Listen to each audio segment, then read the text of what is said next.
What's up, everybody? This is Chris Herron and PJ Braun with the Ask PJ Braun podcast. You can find us over at blackstonelabs.com, YouTube, SoundCloud, and now iTunes.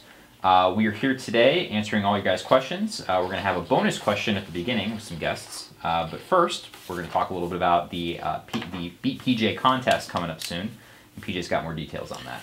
Yes, so everybody's very excited about this because I did an Instagram live video last night, and my DMs were just nonstop until midnight. Totally affected my Game of Thrones watching. Very disappointed in that, although I was up quite late trying to get some in. So we've been asked over and over again, you know, what's going to be the Beat PJ this year? What's going to be the Beat PJ? And for those of you who have been following along, you know about the first Beat PJ transformation contest from 3 years ago, and we've done a couple more transformation contests since then. But I wanted to change it this year. I didn't want to be participating in it and have it be beating me. I'm focused on getting as big as I can right now for the first time in years.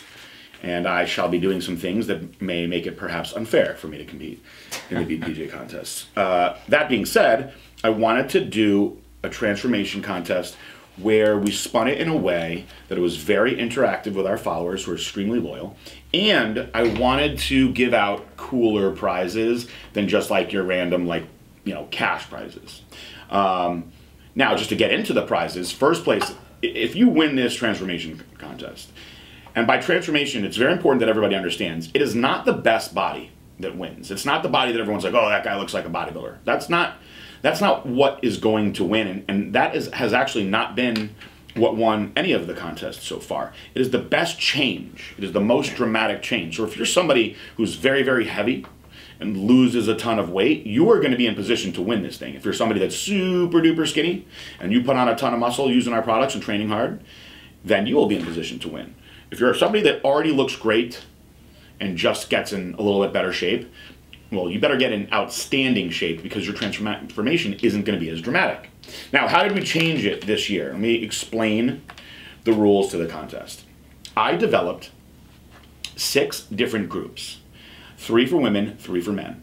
Women's weight loss group, women's muscle building group, and a women's hardcore group. By hardcore, I mean girls that are taking it that serious that they may want to get on stage, they may be competing in a powerlifting competition. This is your advanced group, okay? And for men, same thing. We have a men's weight loss group, men's muscle building group, and a men's hardcore group. And these are guys that maybe they've been training for a while and they want to take it to the next level, okay?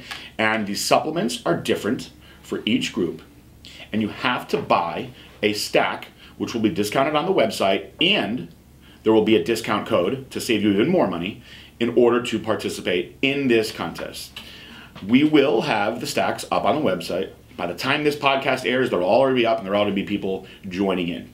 Now, in order to enter, you've got to purchase the stack and submit your starting photos with a newspaper in your hand. The starting date of the actual contest is not going to be until mid-January. And again, by the time this podcast goes out, there will be a video in circulation that has everything very well detailed for you guys.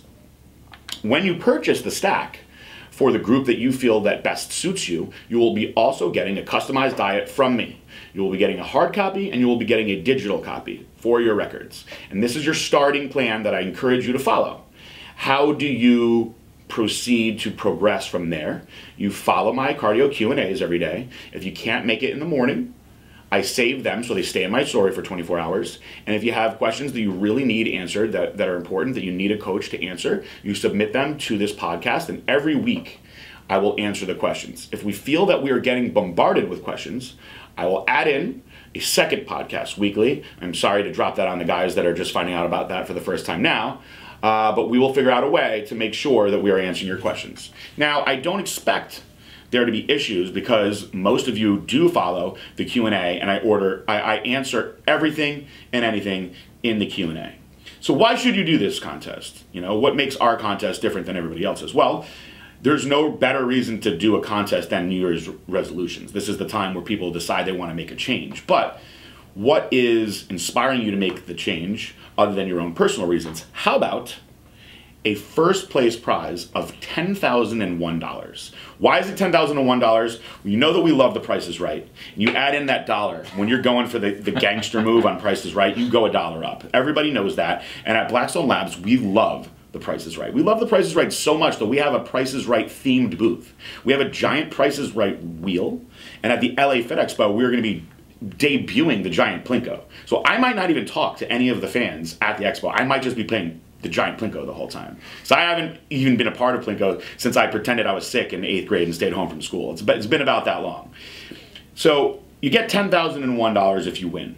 On top of that, you get free coaching from me for the rest of the year. So I will personalize everything with you, and every Saturday we'll have a 15-minute phone call where I make the necessary changes to keep you progressing towards your goals. On top of that, you're going to get one of every product that we have, all the apparel, and just to make it that much better than all these losers that are having their little whack $10,000 just cash prizes, we are going to take you to a music festival. Not just any music festival. This is a music festival in Wisconsin. Me and a couple of the core Blackstone Labs guys will be going to. And the headliners, the first night, are Avenged Sevenfold and A Perfect Circle. The second night, Alice in Chains and Tool. So you get Maynard 2 days in a row. I know that most of Blackstone Labs loves Maynard, and if they don't, you're not allowed to participate in the contest.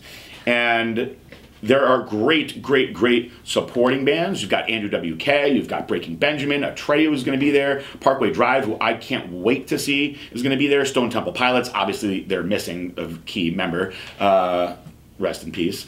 But a very, very strong lineup. And we'll check out Wisconsin a little bit too. So you get to go on an all-expense paid trip with us. You get my coaching for free, you get all the products, you get the gear, and you get a lot of money.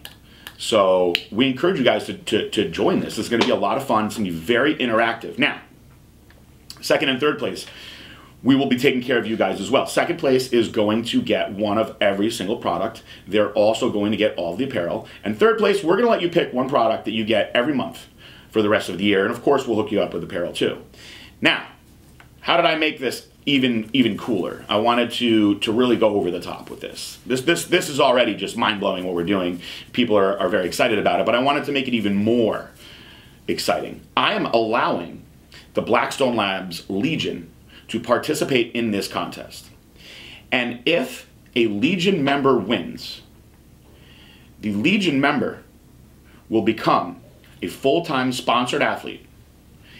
Also, if a Legion member wins the overall, we will pick a non-Legion member to also get the first place prize. So I'm not getting paid that month, guys, just to be clear. If that happens, if a Legion member wins and I have to pick out, one of the regular customers, that's $20,002 that we're giving out straight cash. So to my regular customers, please beat the Legion. Please beat them.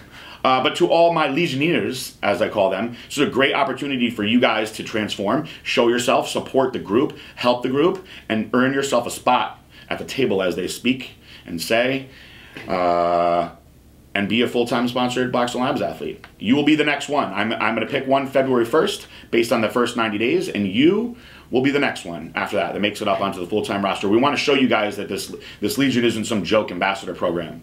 This isn't First Form's ambassador program. This is a real ambassador program. We're bringing people up. Yeah. And we're excited. And I see that you guys are very excited too. And, I'm going to be, although not participating, I'm going to be shooting instructional videos. The more questions I get on certain things, the more videos that I will do. I'm going to be bringing in special guests for instructional videos. Haley Kate will be in town soon. Perhaps Cody Montgomery, you can expect to see him. And I am bringing in a panel of judges that are all coaches and understand doing transformations as well. And just so you guys know, 3 of the judges are women. So fellas, be careful with the sexual harassment. Although you may want to be a little flirty, may get you. And ladies, stay on top of those girls because I'm gonna announce the judges in the video, and I don't think that the judges even know that they're getting thrown into this, but they will find out when the video comes out. So it is our coolest, best, most badass beat PJ ever. And David, what is the discount code going to be? What percentage are we going to give them? It's going to be 30 to 50% depending on which of the stacks they get. It's good lord. One of the stacks has Metaquad in it, so we can't go super deep on that stack. All right, so there you go. There are 6 stacks, and depending on which stack you are purchasing, there will be a 30 to 50% discount, which is bananas, absolutely bananas. And the code is going to be BeatPJ. We're sticking with the old BeatPJ. Again, there will be a video that's circulating, and I will be sure to put some Facebook dollars behind it to make sure everyone sees it.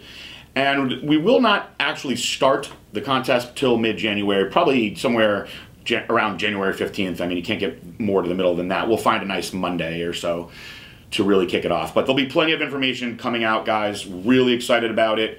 Those of you who listen to the podcast regularly, you know, take advantage of this, because you guys, I will be answering all the questions to help guide you. And that's it.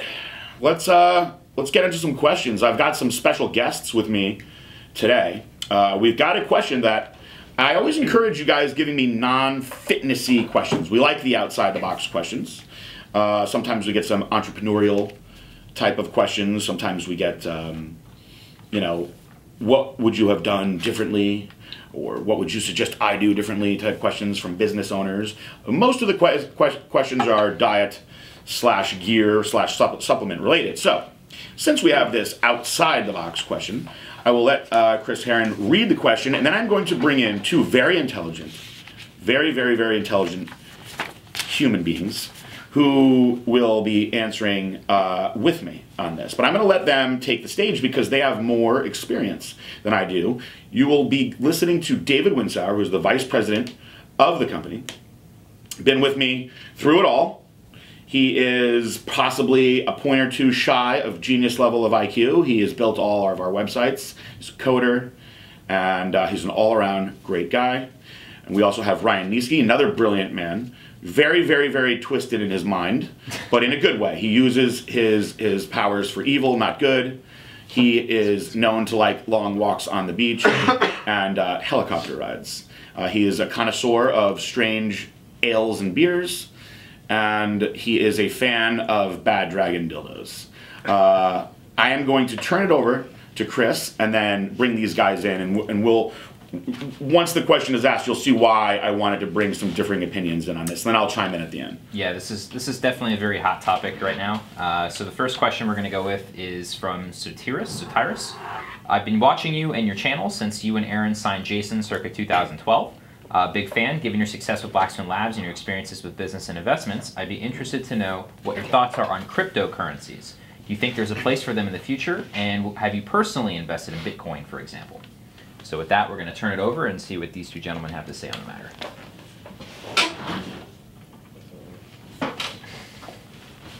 First off, the bad dragon dildos. I'm a huge fan of Dave's muzzle. If you guys want to check that one out, I've been using it a lot recently. And, anyways, I know this question's directed towards PJ, and but I just want to give my own insight on this one. And I think that in the global economy, I think you should have a global currency. But the problem is with Bitcoin, in my opinion, and I'm not a huge fan of it because I look at Bitcoin as being more of a commodity than anything else. You say Bitcoin's decentralized, but there's really nothing decentralized about it. You have Coinbase and all this is run by specific people in specific locations. And another problem I have personally with Bitcoin, and Dave knows how up in the air and up in arms I get about it, is you know, it's just something at the end of the day, you don't really understand it, it's not easy to use, it's not tangible, it's a commodity. If I was investing in silver, I could put the silver in my hand, take it, and use the silver however I wanted to use it, but I can't exactly walk into Starbucks with my Bitcoin and buy a cup of coffee. The day that happens is the day I would be more in support of Bitcoin, but I know Dave has some opinions on it too. I agree with you more than most people in the office think. There's two parts to the question. One is, do you believe cryptocurrency has a place in the future? And absolutely I do. In the global economy. Sure, and the underlying technology, blockchain, is already being used now. I know hospitals are adopting it. It's a great way to transfer medical records and patient records across hospitals, across health insurance companies, things like that.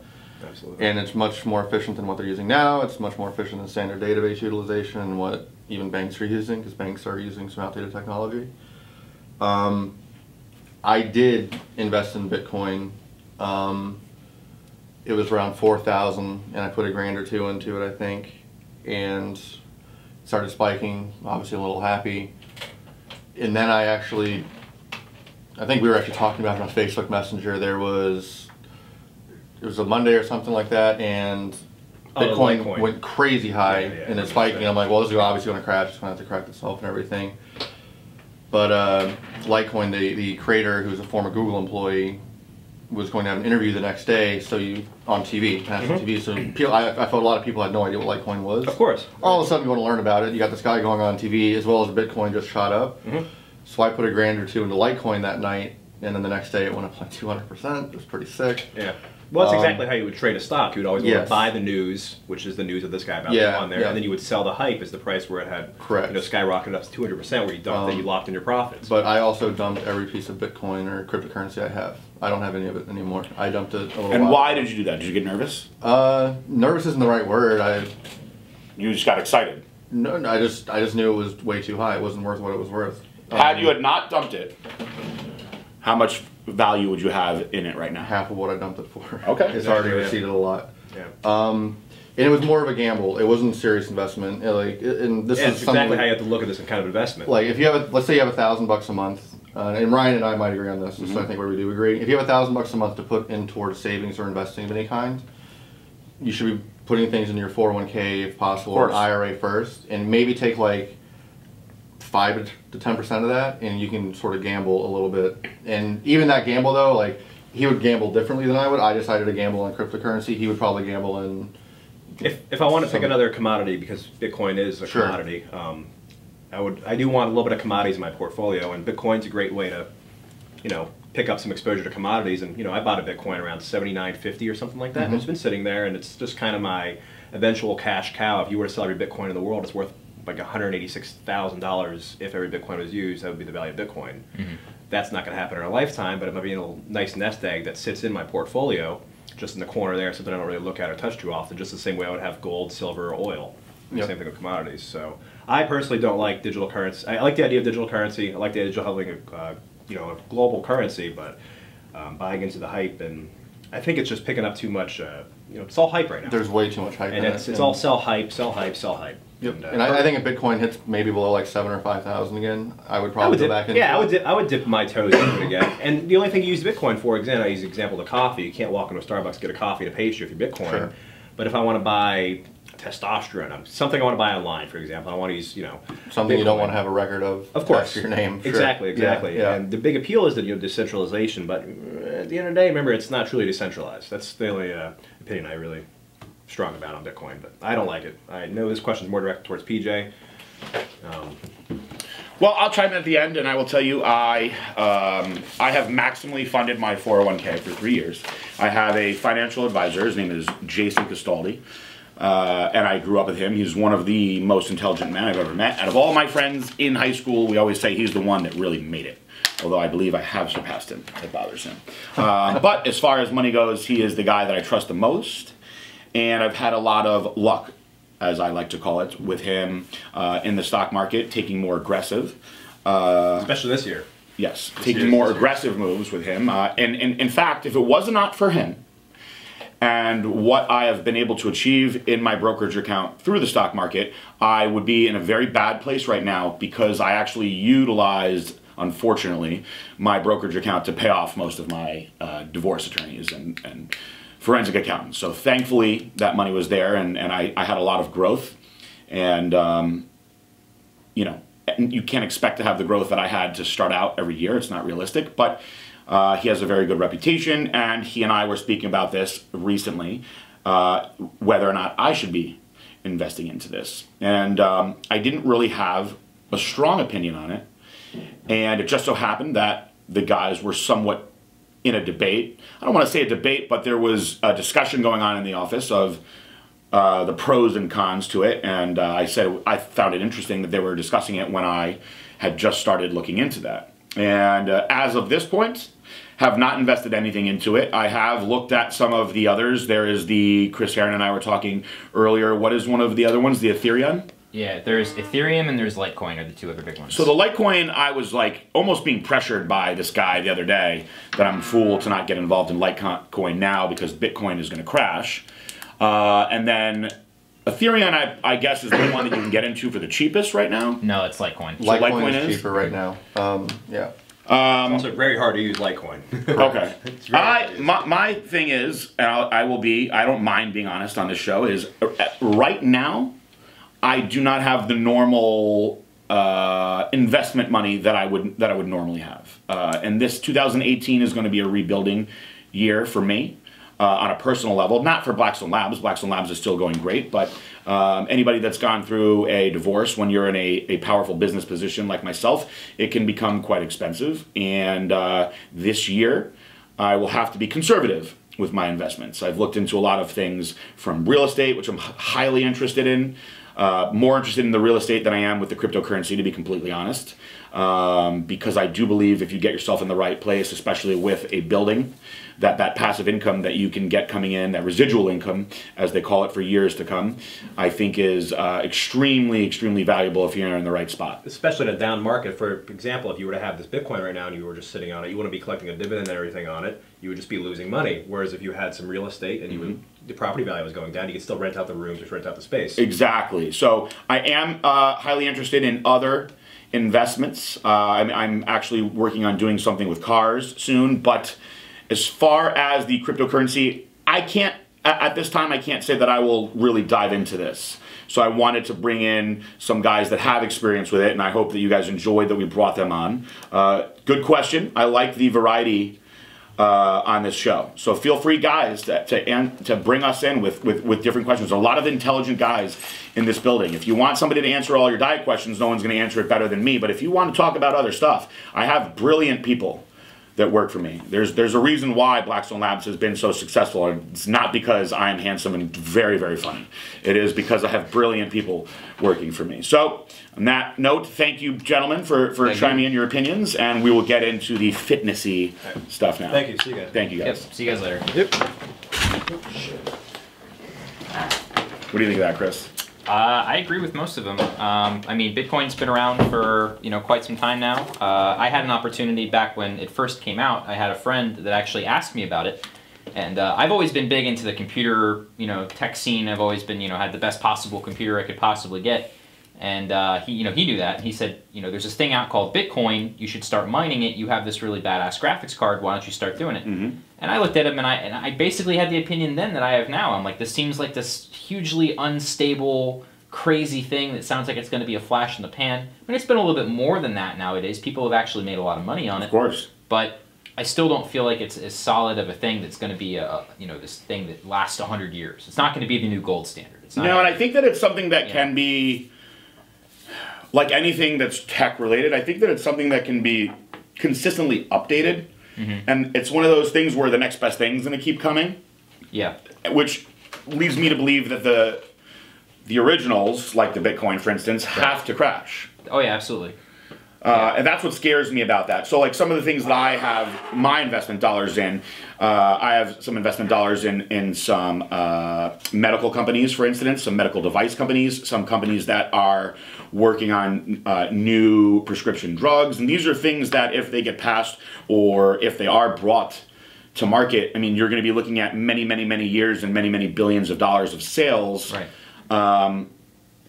And it's something that I know more about. Whereas this cryptocurrency is all, to me, relatively new. It is not, I have never even used cryptocurrency. Yeah. Somebody was joking to me the other day that it's highly used by like drug dealers and stuff like that. Stuff like the dark web and, and Silk Road and things like that. People actually use it because it's completely anonymous.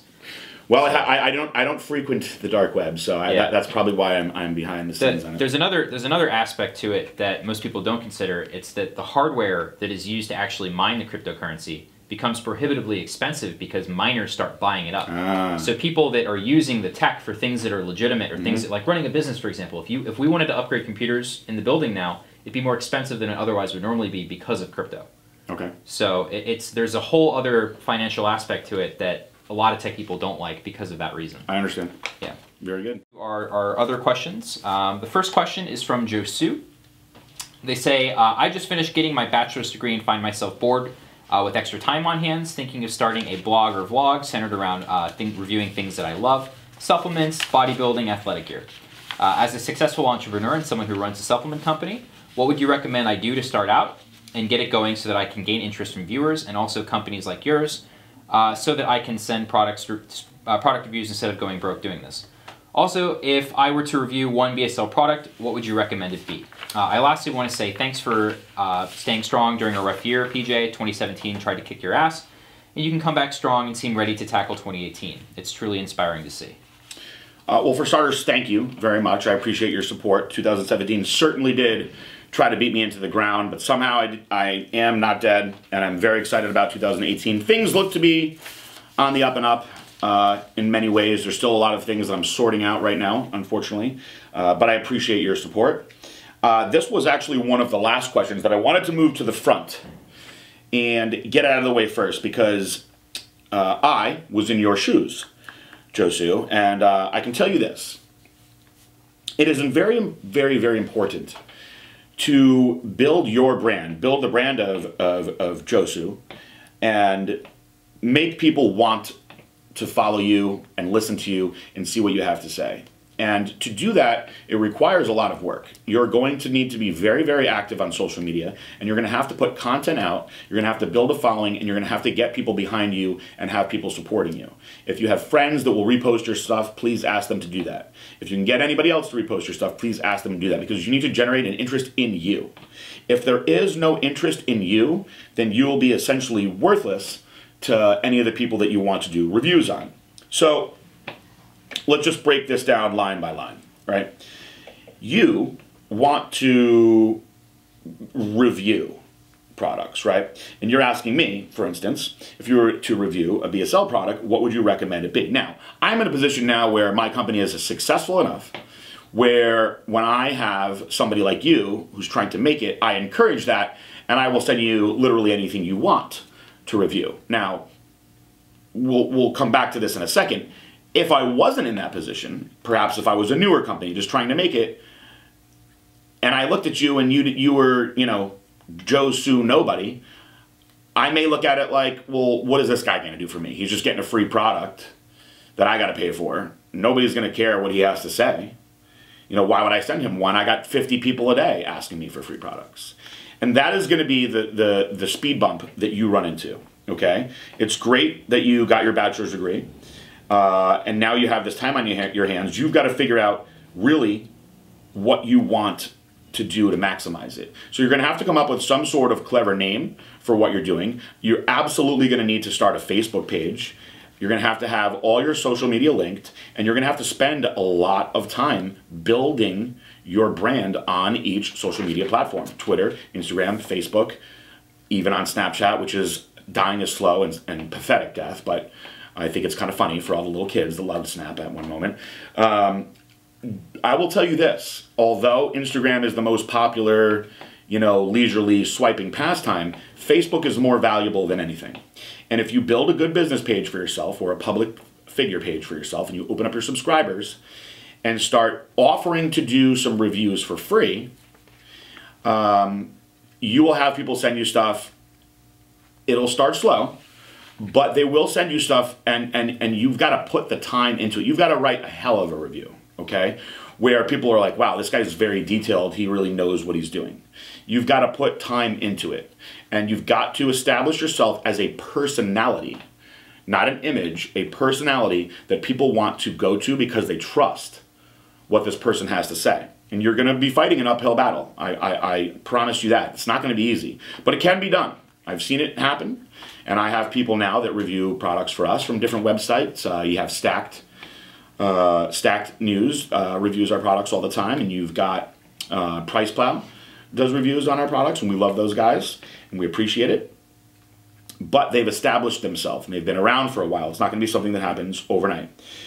As far as my products, if you want me to pick a product for you to review, I would say it's hard for me to pick just one, but I don't think that anybody out there will have anything negative to say about our Dust V2. Depending on what your personal goals are, I think that really anybody trying to put on muscle will absolutely love Chosen One. The Recomp is a very, very sexy new product. Glycolog is an outstanding product. So why don't you, after you listen to this show, reach out to me. My email is pj@blackstonelabs.com. And why don't you tell me what you're personally most interested in? I will send you the product to review yourself. And I will guarantee that you will like it, and then I will critique your review. And by critiquing, if you don't like it, say you don't like it. I know that's not going to happen. I don't want you to hold back because you're getting a free product. I want you to tell the truth. We've had people say that our products, certain products, were absolutely amazing as far as performance, but they didn't like the taste.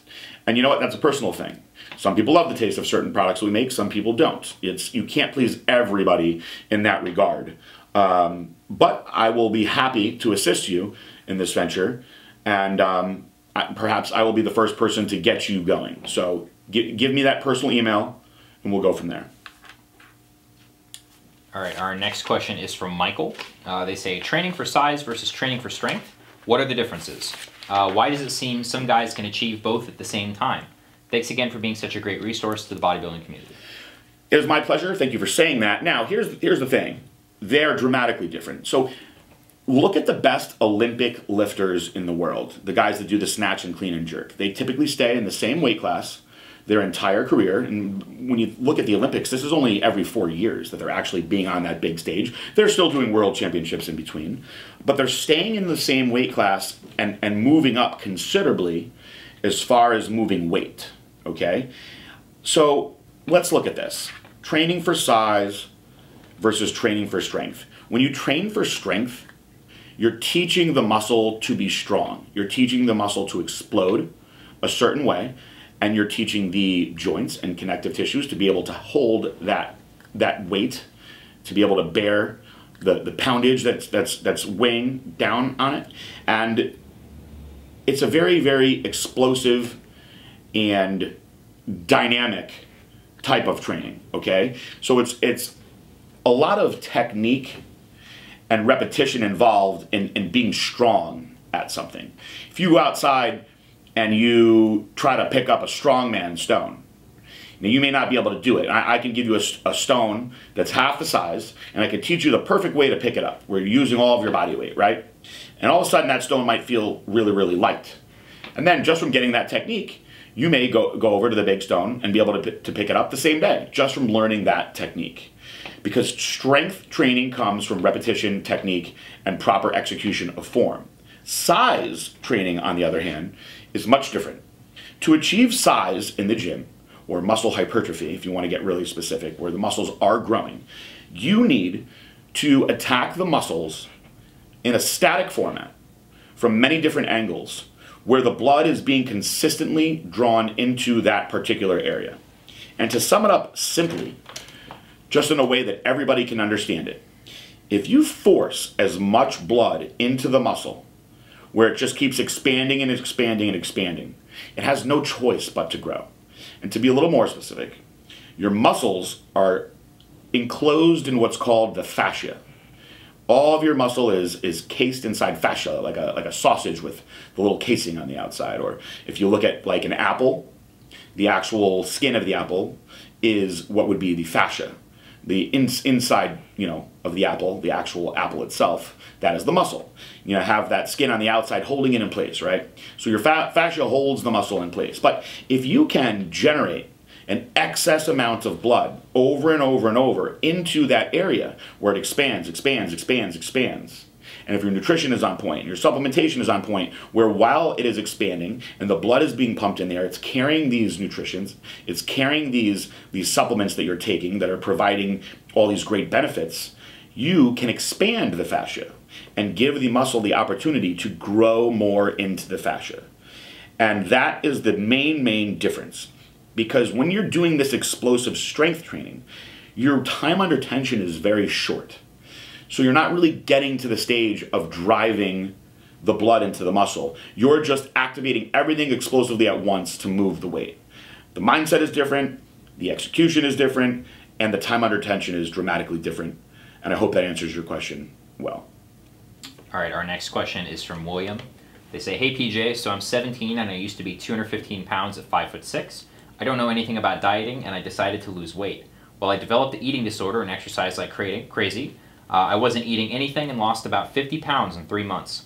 I tried to get help and tried to eat again and gained about 20 pounds back from starvation. Then I rebounded and got all the way down to 113 pounds and was working out 4 times a week and walking 14 miles a day every day. I was lean and tiny. On top of that, I was only eating 1,400 calories maybe. I eventually got out and then jumped my calories to 2,300, and then quickly into the 3,000. My body regained about 40 pounds and a lot of fat because I starved myself. So I tried to lose some, and now I'm in a position of not wanting to regain fat, but I want to be able to not do cardio and eat a lot more and maybe lean out if recomp is possible. So is there any advice you would give me? Sorry for such a long question. Love your products, and also is Epicat and Laxogen anything that would benefit a teen? Okay, well, very, very good question. And I'm going to answer the last part of it right away. Yes, Epicat and Laxogen are completely safe for teens. Those would be products that I would recommend.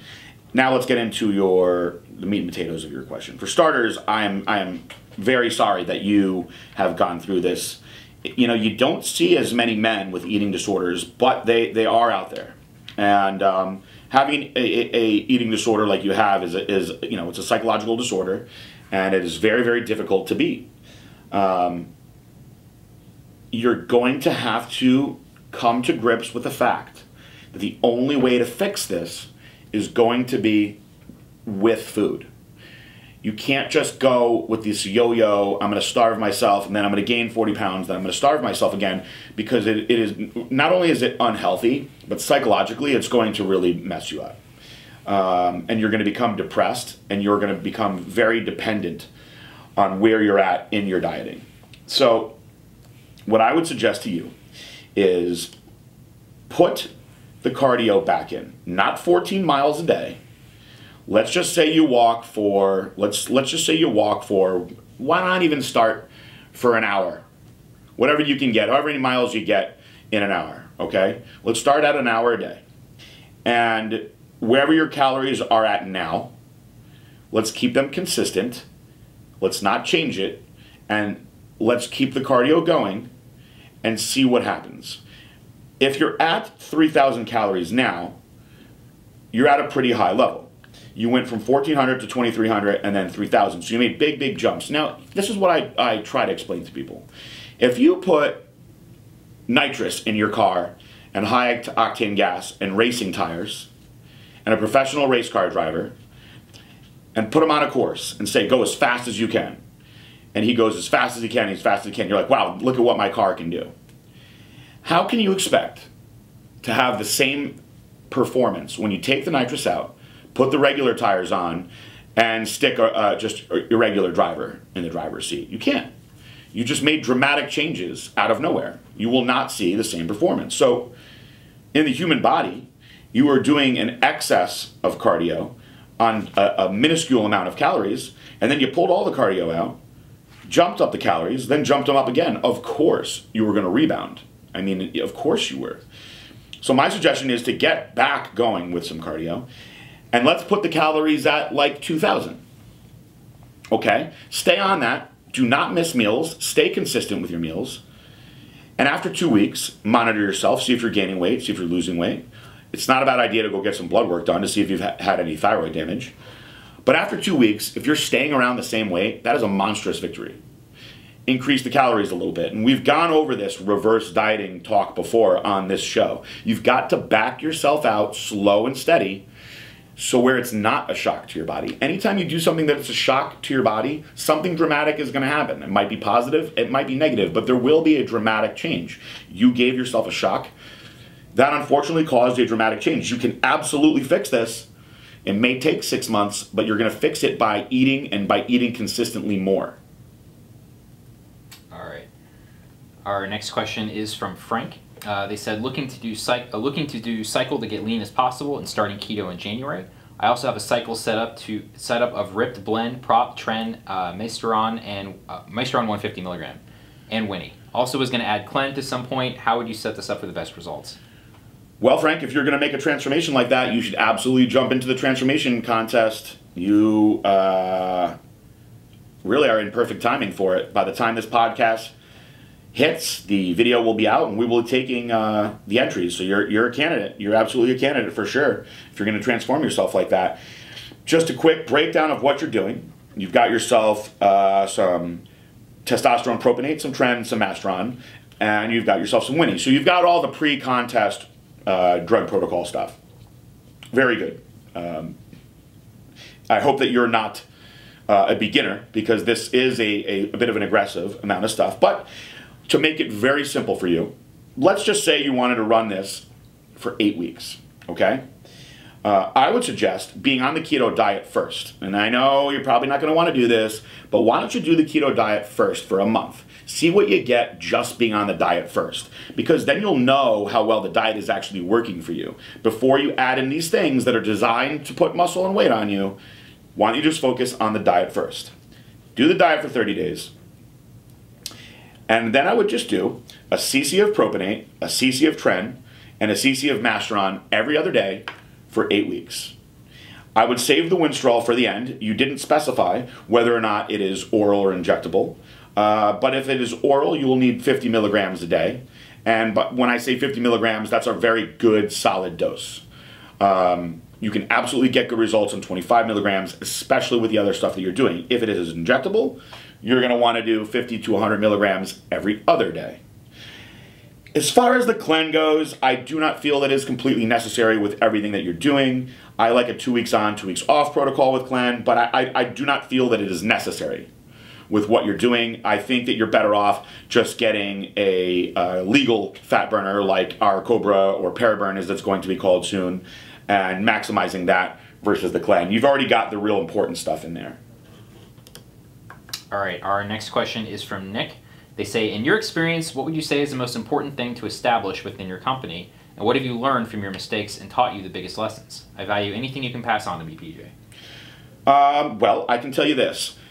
Fear of failure is what's going to set you back more than anything else. You've got to understand that you're going to fail, and you're probably going to fail a lot.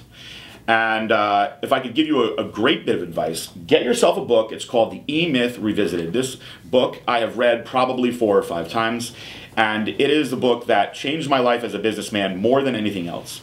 The book is Why Most Small Businesses Fail and How to Get Around That. And the reason most small businesses fail is that the entrepreneur who had the original idea loses his vision because he's too involved in too many different sectors of growing the business. There are 3 types of people in this world. There are entrepreneurs, managers, and technicians. The largest amount of people fall into the technicians category, and some of these technicians are truly specialized. These are people that have a specialized skill set, for instance, coding on a computer like David does, or for instance, bookkeeping. That's also a technician. These are people who have spent their time and their education being very, very, very good at that technical skill, all right? Then you have your managers. Managers are people that are good working with groups of people, getting them to work properly, delegating work, making sure things get done, making sure things get organized. Salvina, who's my chief of staff, is a great manager. She is very organized. She's got good people skills. She is very good at keeping things moving properly, spreadsheets, things like that, organizational skills. A good manager should know how to keep everything in line. Now, the entrepreneur is the idealist. This is the person with the vision. And the vision, although as beautiful as it may be, and although it may be something that the managers and the technicians wouldn't have thought of, cannot be achieved without the proper technicians and proper managers in place. Because if they're not in place, it becomes the role of the entrepreneur to do these things. And I can tell you this, it took me a long time to accept that I was trying to be every role. And what I mean by that is when I started the company, I was doing the social media, I was doing all of the sales, I was calling all the stores, I was making all the posts, I was the face. I was packaging all of the orders, I was shipping all of the orders, and I thought to myself, why would I bring anybody else in right now? They're not going to do as good a job as me. Why would I not just handle it all myself? It's my company, who's going to do as good as me? But I can tell you this, if I stayed in that mindset, I never would have saw the growth that was necessary. Because once I decided to let it go, let some of the power go, let some of that control go, and put it in the hands of other people. Trust this guy that I hired is going to ship these products on time for me. Well, that's all of a sudden 3, 4, 5 hours of my day that I have wide open. What can I do with that 3, 4, 5 hours of my day? Well, maybe I will go to the gym and work out, feel better about myself. And during that workout, I will start thinking in between my sets of other great ideas. You know what I need to do next? This. These are things that come to you when you have this excess time. You get to the point where you're like, you know, I can manage the books, I can do it. But realistically, that is a very, very difficult job. And if you're making errors, then you start running into problems with taxes and you're paying extra accounting fees. And there are people that do this all day, every day, for a very reasonable amount. And you think to yourself, God, I'm going to pay this money for somebody to do these books that I could have done myself. But now you're freeing up more time. And everything is super, super in line and organized. And then you start realizing that there was money that you were losing that you would have saved had you not had an expert looking at it. So the best advice that I could give you is you've got to lead by example, but you cannot micromanage. I feel that I am very good at not micromanaging my staff. Sometimes I actually give them too much control, and things will happen and I'll be like, why didn't anybody tell me about that? And I have to accept that that is my own fault for perhaps giving too much control sometimes. But the reason that I give so much control is that with all my team leaders, between my dad and Salvina, and David, who's the head of marketing, and Eric, who's the head of videographer, and Chris, who is the head of customer service, which also oversees the call center, Gizmo in shipping, I know that as long as those guys are doing their job, it'll trickle down to everybody else, and the job will get done. And this is why in 2018, you will see a lot more of the early Blackstone Labs version of PJ, where I was all over the place and on the camera a lot and doing fun things and training, because I understand that as a visionary, I have to be in front of the camera. I have to be involved in the marketing and the growth of the brand because people like Blackstone Labs because they like the grassroots story of it. So if I take myself out of that, I'm hurting the branding. I'm hurting the marketing. So I can't let that happen. So the fact that I am in a position where I don't have to worry about that shows that I was able to relinquish that power to these other individuals. And yes, you will unfortunately have people that stab you in the back if you give them too much power. I have learned this the hard way, unfortunately. But those are the growing pains of running a company and growing a business. It's going to happen. It's just a matter of how you respond to these situations. All right, our next question is from Mike. They say, I hear a lot of stuff about SARMs and this new SARM called RAD 140. What are your thoughts about the SARM? Is it safe? Would I put more size on using RAD 140, or should I wait until the new DHEA product equalizer comes out and stack it with the Elite Stack? I'm 30 years old and trying to bulk up as much as possible this winter. I did have good results in the Elite Stack in the past. Thanks for your time. Well, I will tell you this, Mike, and this will prove myself to be not lying. When I do this show, I do not look at any of the questions, and I feel that it is important that you guys know that. I don't want you to think that I'm sitting here with notes or with a computer Googling. I'm firing off information straight out of my head. And this is the first time this has happened, and I'm glad that it's happened. I actually have no clue how to answer your question because I've never even heard of RAD 140. The supplement industry is expanding fast. New products are coming all the time. I am an advocate of SARMs. My favorite SARM is Ostarine. We are not legally permitted to sell SARMs anymore. I do not know about the actual structure of RAD 140 and will have to look into it and research it and come back to you. So I cannot tell you what my thoughts are or if it is safe. As far as the new product Equalizer, on the other hand, chemically it is very similar to boldenone. So you can go and Google boldenone or equipoise and read up on that and see if it's something that interests you, but it has piqued the interest of me, that is for sure. And I think that you will get great results on that. I apologize for not knowing the answer to that, but I also commend you on stumping the champ today with that one. I think that's the first time that's ever happened. Yeah, I'm not familiar with RAD 140. All right, our next question is from Chris. Can you break down the keto diet? I don't understand the specifics. And second, I hear you say Chosen One has no side effects, so why should I take the PCT5? Thanks if you answer. I'm a Blackstone Labs member for life, and you've truly changed my life. 1 year ago, I was 370 pounds, and I've got down to 305 pounds, but holding at 315 right now, and getting my ass back in gear with your motivation. Thanks for your help and all you do, PJ. Well, for starters, very, very good job on the tremendous weight loss. Good for you. I hope that you stay on top of it and keep it going. I'm curious of how tall you are. Obviously, a 5'4", 305 is much different than a 6 foot 305. But needless to say, you dropped a ton of weight, and that is impressive. To break down the keto diet, there are different forms of a ketogenic diet, and it's very easy to find the information on the ketogenic diet on the internet. I like to follow a moderately high version of the ketogenic diet. And when I say moderately high, I'm going to break it down like this. There are variations that have spun off of keto diets, Atkins being the most famous one by far. And you can absolutely get good results on an Atkins diet and have lots of variety in your life. When I follow a ketogenic diet, people always ask me, what are your breakdowns as far as protein, fat, carbs? I keep my protein a little bit on the higher side.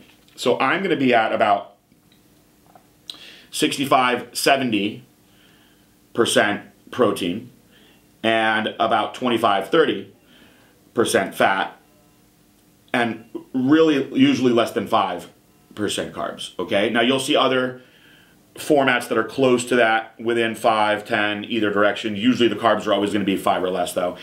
Sometimes I've seen them where it is a reverse, where the fat is coming up in the 65-70 and the protein is much lower. Now here's the thing. If you are bodybuilding on this style of diet, I feel it is important to keep the protein higher, but people make the mistake of eating too much protein and they think, oh, as long as I'm not eating carbs, it's fine that I can eat the protein. That is actually false, because if you're eating an excess of protein, your body will take that excess protein and through a process called gluconeogenesis, it will actually turn it into a glycogen-like substance. Your liver can actually produce up to 400 grams of glycogen a day on its own without even giving it anything. Your liver is extremely, extremely intelligent organ. So by just eating, I'm just going to eat chicken breasts all day, you're actually not going to put yourself in keto the proper way. You also have to remember that if you take 50 grams of protein, so let's say we're just breaking it down by percentages, right? If you take 50 grams of protein and you take 25 grams of fat, the calories are going to be completely different. They're not going to be equal, because 50 grams of protein yields 4 calories per gram. So you're at 200 grams, you're at your 200 calories right there. Whereas fat, on the other hand, yields 9 calories per gram. So you got to do 25 times 9, do the math, you figure it out. It's much different than you realize. Carbs are also 4. So fats are more than twice as dense in calories as protein. So when you do your macros, you've got to figure those numbers out. This is why I don't like the ultra high fat versions of the keto diet, because then you have to keep the protein low enough where that I don't know that you're actually getting enough to grow and preserve muscle. And we want to grow and preserve muscle, because the more muscle you have, the more calorie you will burn at rest. And this is why I do it the way that I do.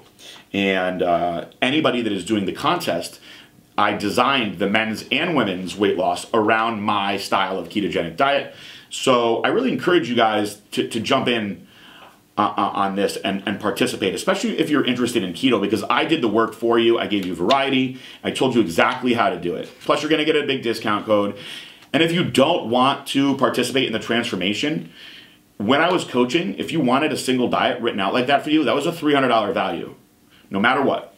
That was a $300 value that you're now getting for free just from purchasing that stack. So I encourage you to take it yourself and not have to worry about the guesswork. All right, our next question is from Quinn. They say, hey PJ, I know you just came off a slump and gotten back into shape. What advice can you give someone who was once in competition shape but then lost all of his gains due to a bad breakup and a 6-month hiatus from the gym? Thanks. I realized that I didn't get into the specifics of why I say you need to take PCT5 with Chosen One, and I will explain that very quickly. When I say there are virtually no side effects, I usually say virtually beforehand. I mean, you're not going to have issues with liver toxicity. You shouldn't see any problems with aromatization, gyno, oily skin, any of these things. The reason that you have to take PCT5 is anytime when you take any powerful, synthetic version of testosterone, your body's natural exogenous testosterone production will shut down. It's going to shut down no matter what. So you will not be producing your own testosterone while you're taking the Chosen One. So it is very important that you do the post-cycle therapy to bring it back. And that is, I suppose, a side effect that could be viewed as negative, but it will come right back as long as you use the PCT5. So, apologize for not getting right to that. Let's get to Quinn's question. Well, I'll tell you this, man. I battled all year with depression over my divorce. And I don't know about your situation. I don't know about the man you are. I know that you are a listener and a follower, and I appreciate that. And I like to assume that anybody that's part of what we're doing is good and whole, but for all I know, you beat the crap out of her. And I'm just throwing that out there, just saying that I don't know you from Sam, as my grandma used to say. So, the way that I want to answer it is this. If you know in your heart that you did everything that you could to be the best guy that you could be, and you can look at yourself in the mirror and sleep at night knowing that, which I can, for sure, then you really did all that you could do. It's like training for a bodybuilding show. You know, if you did your cardio every day, if you trained as hard as you could every day, you never missed a meal, and you go in knowing that there was no stone left unturned in your preparation, and you get 5th place. That's the best you could be. You did all you could, and you have to accept that's just the way the cookie crumbles sometime. And it's nothing wrong with you. What I say is there's something wrong with her. There's something wrong with them. And it is not your responsibility to fix that. Now, on the other side, if you perhaps were a cheater or did something horribly wrong, then learn from your lesson. You know, you were taught a lesson like, hey, you did something bad. These are the repercussions, and don't let it happen again. Grow from it. So they're two very, you know, distinguished but different, you know, diminishing things that could have happened for you that I don't know. But I will tell you, and this is coming from true, like, from my heart, personal experience, getting out of the gym is the worst thing that you can do. Because the gym is always going to be a form of therapy, especially if you've been doing it for a while. You always get what you're always going to get from a 45-pound plate or a 20-pound dumbbell or a leg press or a squat. You're always going to get the same thing from them. They're not going to talk back. They're not going to tell you that you're great. They're not going to tell you that you're fat or you're ugly or you need to make more money. They're just going to give you 45 pounds and 20 pounds, and it's up to you to do what you want to do with them. When I go into the gym, especially now, and I'm actually really enjoying it now, is I'm not looking at my phone anymore. I'm listening to music, and I'm just enjoying every minute that I'm there, the way the weights feel in my hands, the way it feels moving, the way that the blood feels circulating around, knowing that I'm improving myself as a person physically, that carries over into the mental aspect. And by losing that from your life, when you're already in a state of depression, you are going to get more and more depressed. And for that reason, I can't encourage you enough to get back into the gym, even if you start easy, and just go. Just make yourself go every day for a couple weeks until it becomes routine again. And with that, it will improve your mindset. It'll improve the way you feel about yourself. And why dwell on the past, on something that didn't work out, when you have your whole life ahead of you to make something work? I had a very difficult time in the beginning, you know, because I knew that I didn't do anything wrong. In fact, I will go out and say that I was probably the best husband that you could get. The best husband that money could buy, and you didn't have to pay for me because I paid for everything. And I believe that in my heart, and that's why I can sleep easily at night. And because I believe that, although it took a while, I'm okay. And I accept it. It wasn't me. I didn't have the issue. The issue was on the other person, and that was their you know, cross to bear. They have to accept that. And you know, as they say, karma is a bitch, and people will find things out, unfortunately, many times the hard way. But it is not your responsibility to worry about that person anymore. You've got to worry about yourself. And depression can consume you. It can wreck your body really, really fast. It's going to plague you with stress that leads to other physical ailments. You just don't need that in your life. You got to look forward and just keep moving. You get one life, and you got to maximize the time that you have. I'm sorry that you're going through that, and I hope that my answer helped you. But get in the gym, man. Get back in the gym. All right, our next question is from Tom. This is a follow-up question. I think we answered this last week or the week before. He asks, following up with the previous question answer and DMing PJ, this is what my low-carb day looks like, and I'm going to read out his full you know, diet for the whole day. His total calories is 2130, 34 grams of carbs, 111 grams of fat, 245 grams of protein. In the morning and at breakfast, he eats 8 grams of carbs, 43 grams of fat, and 7 grams of protein. He eats 5 large eggs, 1 cup of egg white, a quarter cup of shredded cheddar cheese, 4 slices of turkey bacon. At lunch, he has 12 carbs, 27 grams of fat, and 50 grams of protein. He eats 1 medium avocado and 9.5 ounces of tilapia. At dinner, he eats 1 gram of carbs, 46 grams of fat, and 62 grams of protein, 2 large eggs, 8 ounces of 90-10 ground turkey, a half a tablespoon of mayo, and 2 slices of sharp cheddar cheese. For snacks throughout the day, he eats 14 grams of carbs, 7 grams of fat, and 70 grams of protein. He eats Carb Master yogurt, 1 scoop of whey protein, and 1 scoop of casein protein. He says, my main goal is to lose body fat. I have a good amount of muscle mass, and I'm okay with losing a little muscle in order to be at a lower body fat. I'd like to do a carb cycling plan. I believe my body, endomorph, is carb sensitive. Current body fat is 23%, 5'11", 235 pounds. My BMR is 2100 calories, and I work out every day, adding about another 1,000 calories burned per day. And like I mentioned before, I plan on doing a cycle of test site or Tren, EEQ, or Arimidex, along with Chosen One, Trojan Horse, Gear Support, followed by proper PCT of HCG, Nova, or Clomid. All right, I've already gone over this. This person knows that also. And here's my thing. I honestly don't love your diet based on what you're saying about yourself being an endomorph and being carb sensitive versus what your end goal is. When I was competing, in the latter half of my career, used a carb cycling approach. Now, I'm not saying that what you're doing is wrong. I just feel that you could make much better food choices. And I really think that if you are carb sensitive, that you should absolutely go into a ketogenic diet. And look, I don't get paid by like the Ketogenic Society of America to say this, but I truly believe in a ketogenic lifestyle more than anything else. Am I following a ketogenic diet? No, because I'm trying to get big and I'm honestly watery and bloated right now, but I am getting big. You know, I was small for a while. People are saying, damn, you're getting big again, and that's the objective. So I am going to be a little bit watery and bloated because I'm eating Funyuns. I'm going to eat some Funyuns after we do this show. But when I was doing my carb cycles, I would go very aggressive with my carb cycles. So where your carbs are at, fine. Where your protein's at, fine. But I would keep my fats really low on those days too. Now, I often advise people, if you're doing this something that you're doing year round because you want to rotate your calories and keep your body guessing, then you can keep the fats a little bit higher. Myself, I would probably cut your fats in half from where they are. I'd keep the carbs on your low day where it's at, but I would cut the fats in half. I really would. And then on your medium or high days, especially on the high days, I'd have the fats at around 0, to be honest with you. On the medium days, I'd have them lower.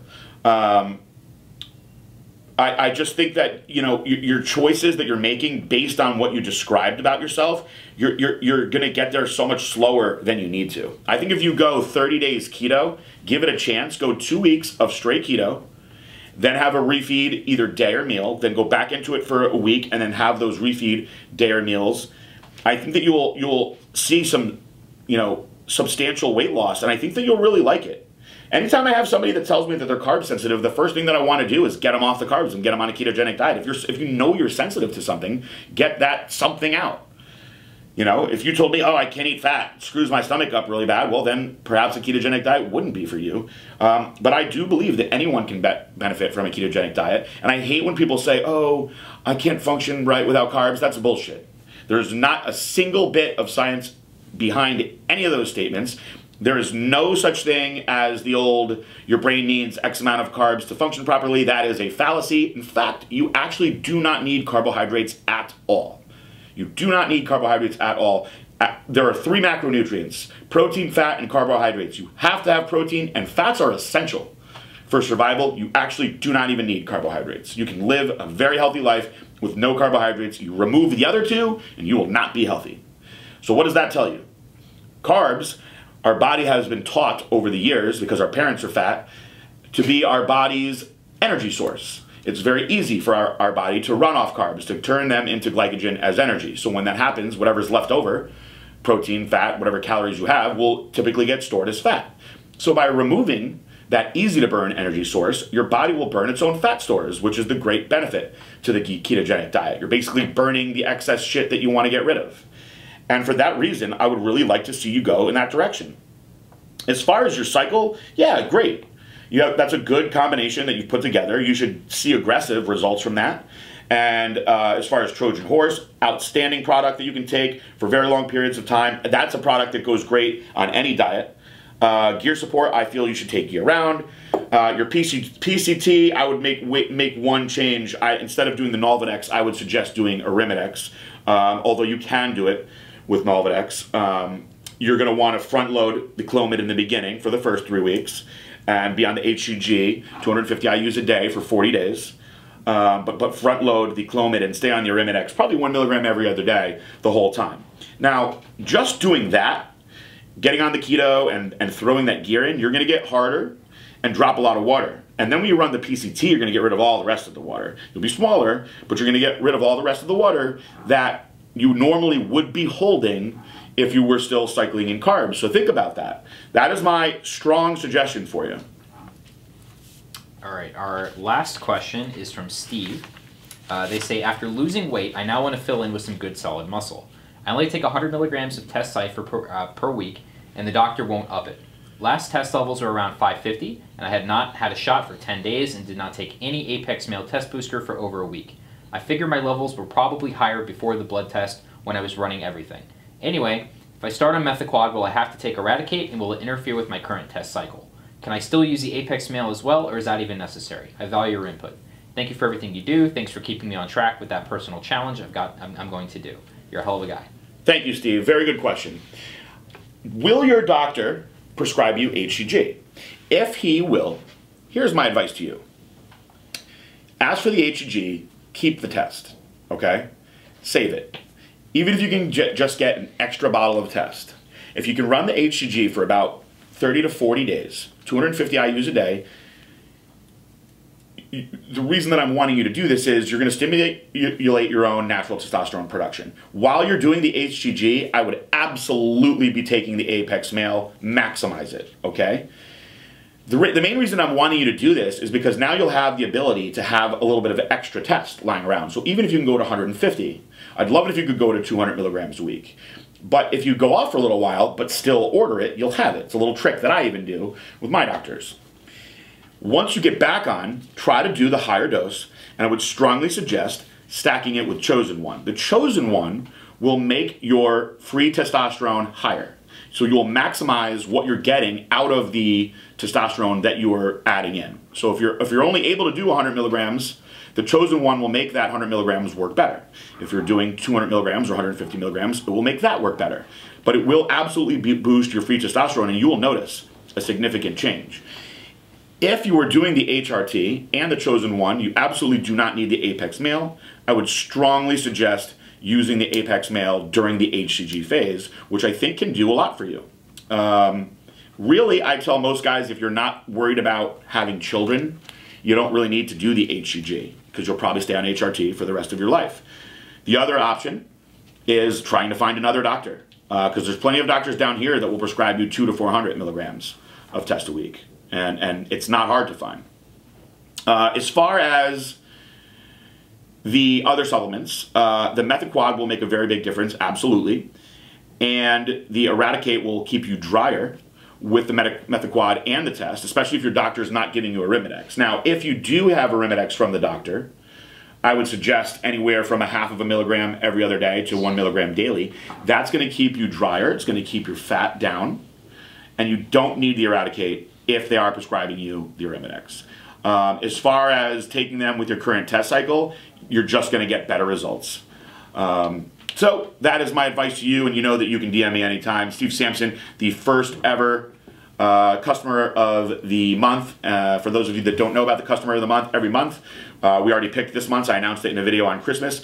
We pick a customer who not only purchases the products, but participates on the podcast or in the Q&A, is very interactive on social media, encourages other people to get involved in health and fitness, and explains to them why they use Blackstone Labs products and how they would use the products. They post about our products. It's somebody that's really living and breathing the brand the way that us here in the building do. And the person that wins, the customer of the month, Steve setting the bar, being the original, gets the stack of their choice and a shirt They get the follow from me and the Blackstone page, and they get a nice shout out, and we stay in touch after that, and it's something that we really enjoy doing.